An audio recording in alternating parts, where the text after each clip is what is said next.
Assalamualaikum warahmatullahi wabarakatuh. Perkenalkan, nama saya Santi Sartika. Saya mahasiswi Universitas Pancasakti Bekasi. Kali ini saya ingin menyampaikan konsep mandi wajib dalam ajaran Islam. Dalam Islam dikenal ungkapan yang menyatakan bahwa kebersihan adalah sebagian dari iman. Maksud perkataan ini bahwa kesempurnaan iman seseorang adalah jika ia senantiasa menjaga kebersihannya, baik itu lahiriah maupun batiniah.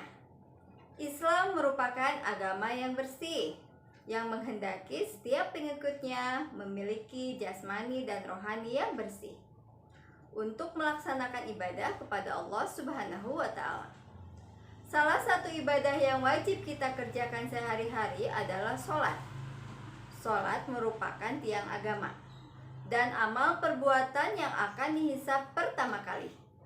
Jika sholatnya sah, maka amalnya pun diterima. Sedangkan jika sholatnya tidak sah, maka ditolaklah seluruh amalannya.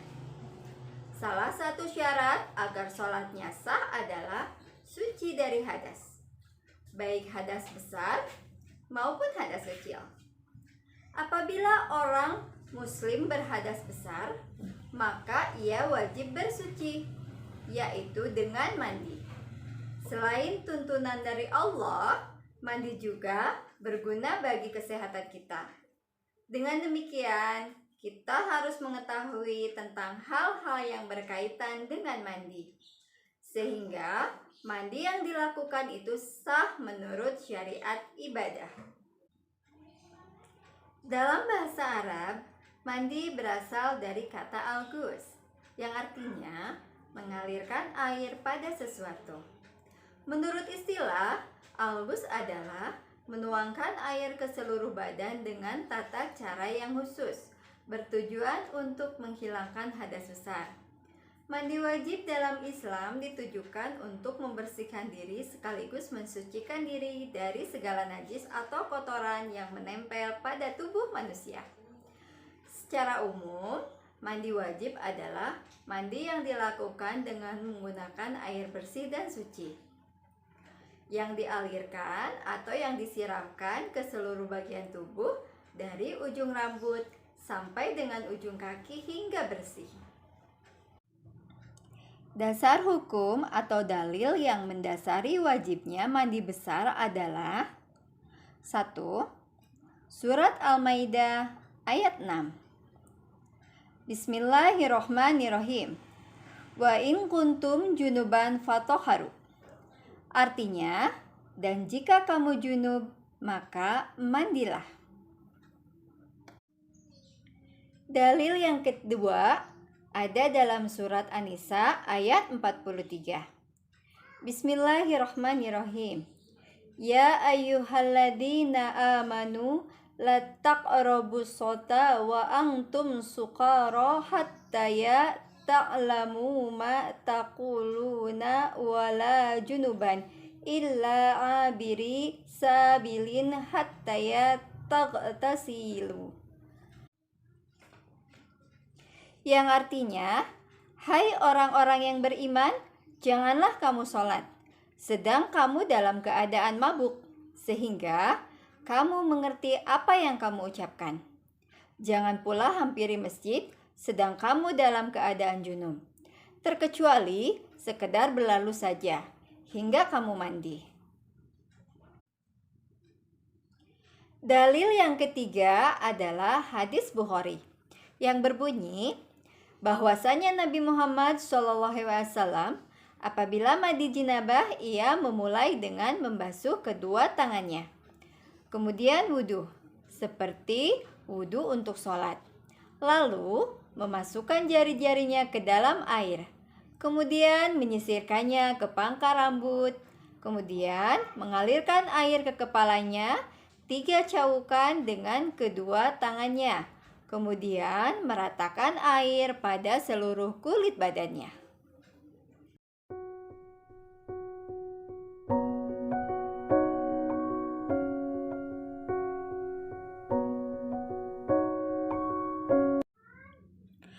Ada 6 kondisi yang menyebabkan seseorang harus melakukan mandi wajib. Di antaranya adalah 1. Berhentinya darah haid untuk perempuan. 2. Keluarnya air mani untuk laki-laki. 3. Hubungan suami istri. 4. Berhentinya darah nifas. 5. Melahirkan walaupun tidak mengeluarkan darah. 6. Orang meninggal. Khusus orang yang sudah meninggal, maka mandi wajibnya harus dibantu oleh orang yang masih hidup. Dalam ajaran Islam, seorang muslim tentu sudah diajarkan untuk melakukan hal-hal yang diperintah dan menjauhi larangan Allah. Untuk itu, kita semua juga diajarkan untuk melakukan sesuatu dengan baik dan benar. Salah satunya tata cara mandi wajib dengan benar. Kewajiban ini memang harus dilakukan ketika kita hendak menjalankan ibadah yang mewajibkan diri dalam keadaan suci. Tapi ketika melakukannya, ada hal-hal yang dapat menjadi batal atau tidak sahnya dalam mandi wajib. Di antaranya adalah 1. Tidak dilakukan dengan cara yang benar. 2. Tidak memenuhi rukun mandi wajib. 3. Tidak membaca niat. 4. Tidak menggunakan air yang bersih. 5. Tidak mengenakan air di seluruh badan. 6. Rambut dalam keadaan tidak terurai. 7. Menggunakan bahan rambut yang tidak bisa tembus dengan air seperti pewarna rambut dan sebagainya. 8. Masih terdapat kotoran di dalam kuku. 9. Tidak menutup aurat dari orang lain ketika mandi. 10. Menutup kepala ketika mandi. 8. Terdapat benda di kulit yang tak bisa ditembus air. 12. Ada bagian tubuh yang masih kering atau belum kena air. 13. Tidak sesuai urutan atau tidak tertib. 14. Memiliki perawatan tubuh yang tak bisa ditembus air. Misalnya, sulam alis, sulam bibir, dan sebagainya.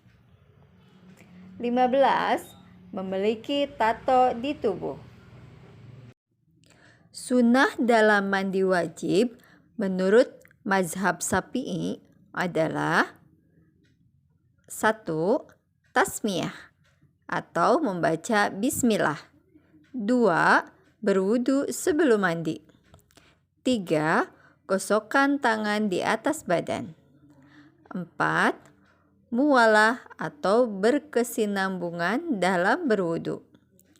Dan yang kelima, mendahulukan anggota tubuh yang kanan, kemudian yang kiri.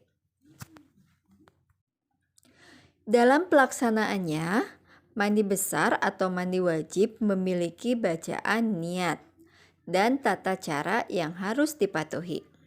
Berikut diantaranya. Yang pertama adalah niat mandi besar karena syahwat, yaitu Bismillahirrohmanirrohim. Nawaitul gusla lirofil hadasil akbar minal janabati fardolillahi ta'ala. Artinya, dengan menyebut nama Allah, aku niat mandi untuk menghilangkan hadas besar dari jenabah. Fardo karena Allah Ta'ala. Bacaan niat mandi besar setelah nifas. Bacaan niat mandi besar bagi wanita yang selesai nifas adalah Bismillahirrohmanirrohim. Nawaitu gusla lirofil hadasil akbar minan nifasi fardolillahi ta'ala.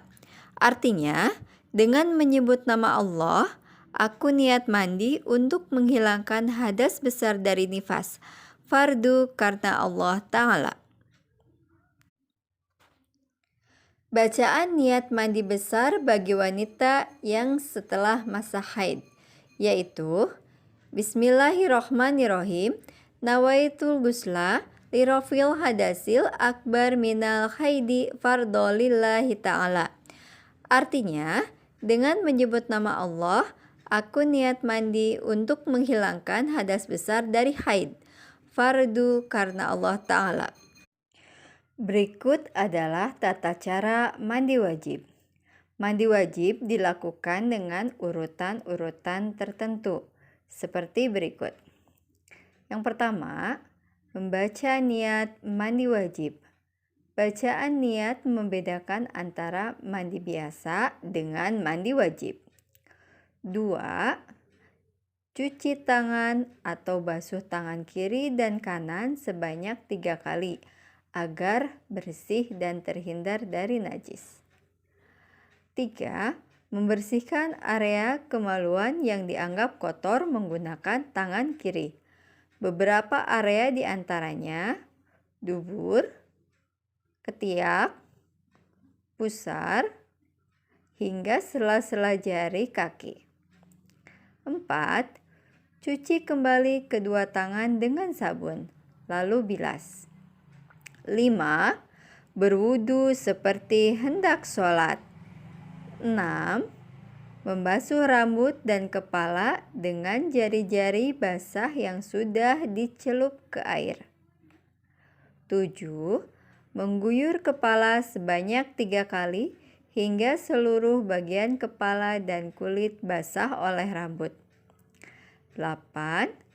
Guyur tubuh secara merata dari ujung rambut hingga ujung kaki, mulai dari bagian kanan, kemudian ke bagian kiri.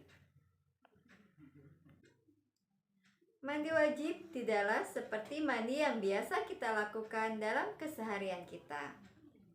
Namun, mandi untuk menghilangkan hadas besar yang ada pada diri kita dan dalam sebuah momen yang khusus pula. Mandi wajib dapat dilakukan dengan berbagai macam cara dengan tetap mengikuti mazhab yang baik dan benar, juga tidak melenceng dari syariat Islam, serta yang melakukan pun merasa nyaman melakukannya. Sebagai umat muslim, kita harus menjaga kebersihan diri kita, baik itu dalam kehidupan sehari-hari maupun pada saat melakukan ibadah. Demikianlah konsep mandi wajib dalam agama Islam. Semoga pemaparan ini bermanfaat. Terima kasih. Wassalamualaikum warahmatullahi wabarakatuh.